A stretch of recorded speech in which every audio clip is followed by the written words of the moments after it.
আসসালামু আলাইকুম রহমতুল্লাহি ওয়া বন্ধুগণ, কেমন আছেন আপনারা? আলহামদুলিল্লাহ, আমি ভালো আছি। আল্লাহ তাআলার কাছে আশাবাদী আপনারাও ভালো আছেন। তো আজকে আমি একটা গুরুত্বপূর্ণ বিষয় আলোচনা করার জন্য আপনাদের সামনে আসছি। সেই বিষয়টা হলো রোগীর শরীরে কিভাবে জিন হাজির করবেন।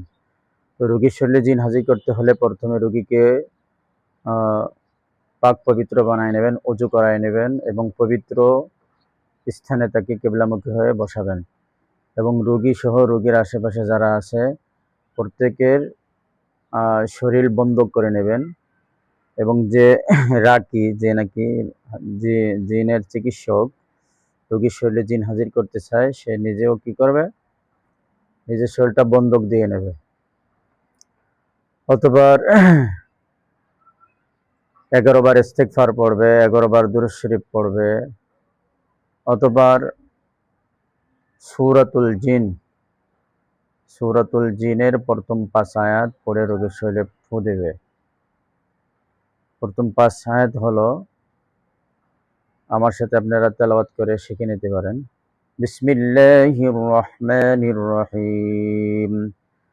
কুল উহিয়া ইলাইয়া আন্নাহু ইসতামা'a নাফারুম মিনাল জিন্নি ফাকালু ইন্না সামি'না কুরআনান আজাবা ইয়াহদি ইলার রুশদি ফাআমান্না বিহি ওয়া লান নুশরিকা বিরাব্বিনা আহাদা وأنه تعالى جد ربنا ما اتخذ صاحبة ولا ولدا وأنه كان يقول سفيهنا على الله شططا وأنا ظننا أن لن تقول الإنس والجن على الله كذبا।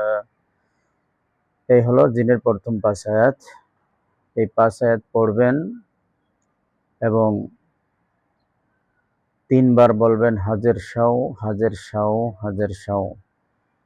এই 3 বার এই বাক্যটা বলে রোগীর শরীরে ফু দেবেন।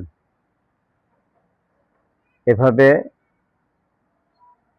7 বার রোগীর শরীরে সূরাতুল জিনের প্রথম 5 আয়াত পড়ে 7 মর্তবা ফু দেবেন। আর প্রত্যেকবার যখন ফু দেবেন তখন ওই মানে সূরা জিনের 5 আয়াত পড়ার পরে প্রত্যেকবার 5 আয়াত পড়ার পরে 3 বার হাজের শাও বলে এরপরে ফু দেবেন। ইনশাল্লাহ 5 থেকে 7 বারের মধ্যে আশা করা যায় জিন হাজির হয়ে রোগীর শরীরে হাজির হয়ে কথা বলবে। তো যারা হাজির করতে চান, যারা মুদাব্বির, যারা চিকিৎসক, তাদেরকে অনুমতি দেওয়া হলো। কিন্তু জিন জগৎ সম্পর্কে যাদের মোটেও ধারণা নাই, তারা মনে ভুলেও এই কাজ করতে যাবেন না, তাহলে বিপদের সম্মুখীন হবেন। ঠিক আছে?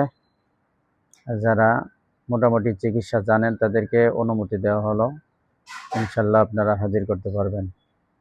তো এই ভিডিওটা যদি আপনাদের ভালো লেগে থাকে অবশ্যই চ্যানেলটি সাবস্ক্রাইব করে রাখবেন পরবর্তী ভিডিও পাওয়ার জন্য, এবং ভিডিওটি প্রচুর পরিমাণ শেয়ার করবেন, লাইক করবেন, কমেন্ট করবেন, জানাবেন ইনশাল্লাহ ভিডিওটি কেমন লাগলো। আর কোন ধরনের ভিডিও আপনারা পেতে চান অবশ্যই কমেন্টে লিখে জানাবেন। তো ভালো থাকবেন সবাই। আবার দেখা হবে দ্বিতীয় অন্য কোনো ভিডিওতে অন্য কোনো সময়। আসসালামু আলাইকুম ওয়া রাহমাতুল্লাহ।